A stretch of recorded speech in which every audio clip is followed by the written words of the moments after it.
Magandang araw Pilipinas, narito ang pinakahuling weather update mula sa Pag-asa kaugnay ng Tropical Cyclone Paulo. Inaasahan ng malalakas na pag-ulan hanggang bukas ng tanghali, October 4 taong kasalukuyan. Higit 200 millimeters ng ulan ang posibleng bumuhos sa Isabela, Quirino, Ifugao, Mountain Province, Aurora, Nueva Vizcaya at Benguet.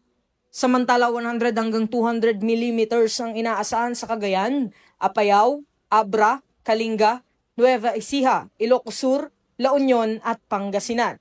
Habang 50 hanggang 100 millimeters ng ulan ang mararanasan sa Ilocos Norte, Zambales, Tarlac, Bataan, Pampanga, Bulacan, Cavite at Batangas. Paalala naman ng Pag-asa, mas malakas pa ang epekto sa mga bulubunduking lugar at maaaring lumala dahil sa mga naunang pag-ulan. Pinayuhan naman ng mga lokal na pamahalaan at publiko na maganda laban sa posibleng pagbaha at landslide. Ako po si Patrolman Don Brosas para sa Weather Update dito sa Police News Network.